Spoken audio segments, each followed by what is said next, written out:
Hi everyone, आप सभी का इस चैनल पे स्वागत है। एंड आज हम देखने वाले हैं नॉस्ट्रो अकाउंट, जो कि हमारा लेक्चर नंबर 5 है।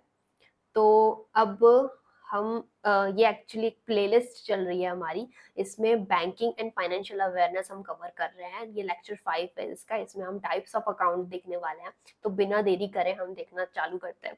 तो फर्स्ट जो है वो अपना नॉस्ट्रो अकाउंट है। नॉस्ट्रो अकाउंट में क्या होता है कि जैसे कोई सपोज एसबीआई है, ठीक है। तो एसबीआई अगर किसी फॉरेन बैंक सपोज सिटी के अंदर अपना अकाउंट खोलता है तो उसको नॉस्ट्रो अकाउंट कहते हैं। When an Indian bank opens an account in a foreign bank, इसका एकदम अपोजिट जो होता है वो वॉस्ट्रो अकाउंट होता है। वॉस्ट्रो अकाउंट में क्या होता है, जैसे सपोज एसबीआई के लिए सिटी वाला जो है वो नॉस्ट्रो है, तो उस अपोजिट जो होगा वो वॉस्ट्रो कहलाएगा। तो ये एक पेयर में बन जाते हैं।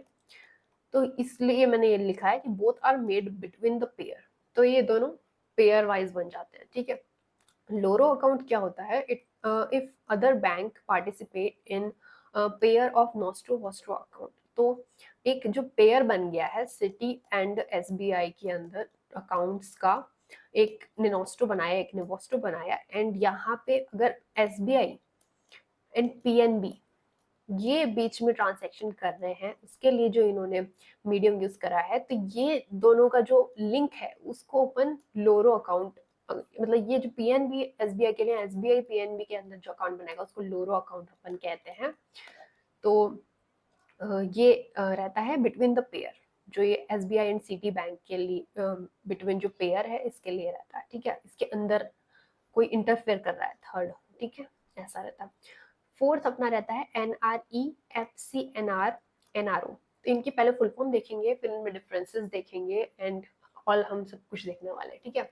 एनआरई का जो फुल फॉर्म है नॉन रेजिडेंट एक्सटर्नल, एनआरओ है non resident ordinary, and FCNR जो है foreign current non resident account, ठीक है।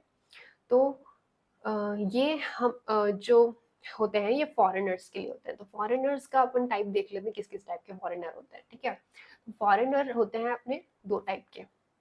एक होते हैं फुल्ली फॉरेन, मतलब उसमें उन लोगों में इंडियन ओरिजिन या इंडियन से कुछ उनका लेना देना ही नहीं होता है, तो वो अपने फुल्ली फॉरेन होते हैं। एक होते हैं एनआरआई एंड पीआईओ, ठीक है। एनआरआई वो होते हैं, एनआरआई वो लोग होते हैं जिनका बर्थ इंडिया में हुआ होता है एंड देन वो फॉरेन चले जाते हैं, ठीक है। पीआईओ वो होते हैं जिनका ओरिजिन इंडियन होता है बट उन्होंने इंडिया कभी देखा ही नहीं होता, उनका कुछ लेना देना ही नहीं होता इंडिया से, ठीक है।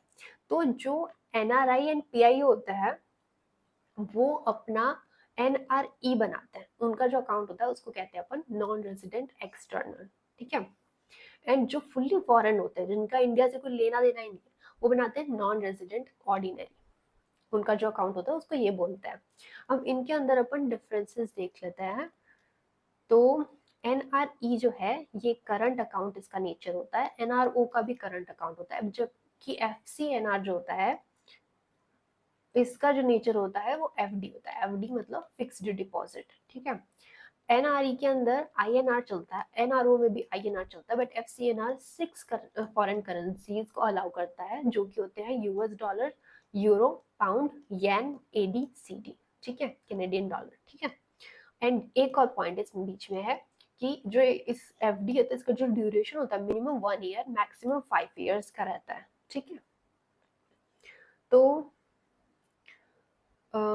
नेक्स्ट अपना है dormant account versus inactive account. दोनों सिनोनिम में, दोनों का मीनिंग एक ही है, बट इसमें बैंकिंग के टर्म्स के अंदर क्या होता है कि जो 12 मंथ्स तक जो अकाउंट एकदम अनटच्ड है, मतलब उसमें कुछ ना ट्रांजेक्शन हुआ है ना कुछ भी नहीं हुआ है, मतलब उसमें, तो वो जो होता है उसको अपन इनएक्टिव अकाउंट कह देते हैं। बट जो 12 मंथ्स प्लस 12 मंथ्स के लिए होता है, 24 मंथ्स तक अगर कोई अकाउंट अनटच्ड है, उसमें कुछ भी हलचल नहीं है, तो उसको अपन डोरमेंट अकाउंट कह देते हैं। नेक्स्ट 6th टाइप है अपना डीमैट अकाउंट। इसका मैंने पहले भी लेक्चर्स में डिस्कस कर रखा है। डीमैट अकाउंट मतलब डीमैटेरियलाइज्ड अकाउंट, इसको आगे हम और डिटेल में देखेंगे, कोई दिक्कत नहीं है। एंड टाइप 7 है अपने एस्क्रो अकाउंट। तो पहले डेफिनेशन पढ़ लेते हैं. It is used for a transaction between two parties when a temporary pass through an account is held by third party. कुछ भी समझ में नहीं आया, राइट? बट अब इसका डायग्राम देखेंगे तो हमें समझ में आएगा. बिजनेसमैन जो है, एक बिजनेसमैन है, वो यूएई का कोई एसेट लेना चाहता है. सपोज ऑयल ऑयल का खान लेना चाहता है, ठीक है? तो वो इस यूएई है जो इस एसेट को इस बिजनेसमैन के नाम कर देगा. एंड जो बिजनेसमैन है, इसको पे करना है अमाउंट. बट ये दोनों ही पहले नहीं करना चाहते. दोनों को लग रहा है कि दोनों को ट्रस्ट इशू हो रहा है. दोनों को लग रहा है कि मैं पहले कर दूं और इन्होंने नहीं करा तो इनको लग रहा है मैं पहले इसके नाम कर दूं एंड इसने पेमेंट नहीं करा तो ऐसे जब ट्रांजैक्शंस होते हैं बड़े अमाउंट में, तो लैक ऑफ ट्रस्ट होता है इसके अंदर, इंटरेस्ट इन्वॉल्व होता है, राइट? तो ये दोनों ही एक थर्ड पार्टी को इन्वॉल्व करते हैं जो दोनों के लिए ट्रस्टवर्दी होती है, जिसपे दोनों को भरोसा होता है. तो ये जो थर्ड पार्टी होती है, ये ट्रस्टवर्दी होती है पहली बात तो. एंड ये एक टेम्पररी पास थ्रू कहते हैं इसको, क्योंकि ये जो थर्ड पार्टी टेम्पररीली इन्वॉल्व हो रही है, इनकी टेम्पररीली एक अकाउंट बना के इनका ट्रांजैक्शन करवा रही है, ठीक है? तो अब अपन इस डेफिनेशन को पढ़ेंगे तो अपने को ज्यादा अच्छे से समझ में आएगा. It is used for a transaction between two parties. ये पहली पार्टी, ये दूसरी party. When a temporary pass through an account is held by third party. ये थर्ड पार्टी है एंड ये एक टेम्पररी पास थ्रू हो रहा है, ठीक है? 8 होता है अपना salaried account, saving account. Basic है. जो भी अपन जॉब वगैरह करते हैं, जो भी लोग सब अपना सेविंग अकाउंट बनाते हैं, उसमें उनकी सैलरी आती है, तो वो सेम बेसिक चीज है, ठीक है? 9th अपना है स्वीप अकाउंट. ये बहुत इंटरेस्टिंग है. ये जो एक्स्ट्रा वैगेंट जो लोग होते हैं उनके लिए बहुत काम का है, क्योंकि इसमें क्या होता है कि account balance above a limit will be converted into FD automatically, ठीक है? तो सपोज 50 के एक लिमिट सेट कर दी, तो 50 के से ऊपर जब भी आपकी सैलरी आएगी, जो भी आपका अमाउंट आएगा, कहीं से भी आएगा सैलरी के अलावा भी, तो सब एफडी बन जाएगा. एफडी मतलब फिक्स डिपॉजिट, मैंने बता रखा है. तो फिक्स डिपॉजिट एक तरह का सेफ इन्वेस्टमेंट होता है, तो सब लोग वो करते हैं, अच्छी चीज मानी जाती है.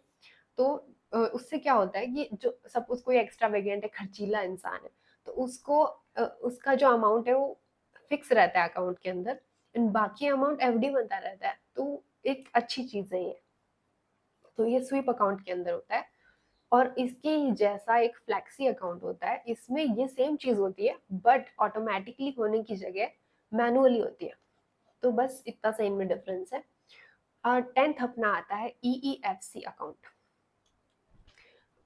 इसके अलावा मैं एक चीज बताना चाहती हूँ कि मैं इस लेक्चर को चौथी बार रिकॉर्ड कर रही हूँ. कोई ना कोई दिक्कत आ रही है, कभी माइक ऑफ रह रहा है, कभी बीच में कोई आ रहा है गेट से खटखटाने, और मैं लिटरली चौथी बार रिकॉर्ड कर रही हूँ. बीच में कोई दिक्कत आ रही है, कभी क्या आ रहा है, तो बहुत मेरा गला एकदम, my voice is cracking right now. But कोई ना. तो 10th जो अपना टाइप है वो है ईईएफसी अकाउंट. इसका जो फुल फॉर्म है वो है एक्सचेंज अर्नर फॉरेन करेंसी, ठीक है? तो इसमें क्या होता है, ये जो अपना ऊपर ये था FCNR जो था, इसके जैसा ही होता है, बट ये जैसे FD नेचर का है, वो करंट अकाउंट नेचर का होता है, ठीक है? एंड उसमें एक और अच्छा बेनिफिट आपको मिलता है. तो ये मैं यहाँ पर डिस्कस करेंगे. ये सेम जो है 6 करेंसी है इनके अंदर, इसमें अलाउड होती है, US dollar, euro, pound, AD, CD, yen, ठीक है? नेक्स्ट अपना वही पॉइंट जो मैंने बताया कि करंट अकाउंट का होता है, नेचर होता है, करंट अकाउंट होता है ये. whereas FCNR जो होता है वो FD होता है. Now fourth point is similar to FCNR which is for foreigners, ठीक है? सिमिलर है FCNR के.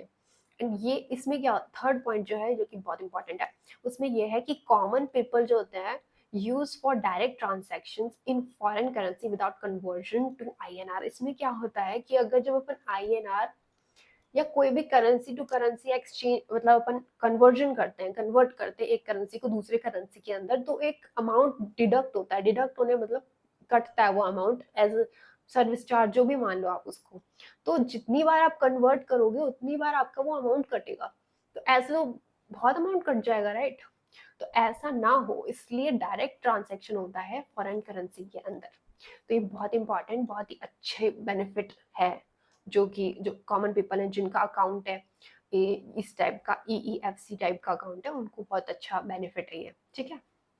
तो अगर आपको ये लेक्चर समझ में आया, please like share and subscribe to this channel, because ये चौथी बार मैं रिकॉर्ड कर रही हूँ, बस मैं एक बार चेक करूंगी इसको कि ये ठीक से आया है कि नहीं आया है। अब मैं थक चुकी हूँ, मेरे को वैसे और भी लेक्चर रिकॉर्ड करने थे इसके बाद, बट अब नहीं हो पाएगा मुझसे, लास्ट है।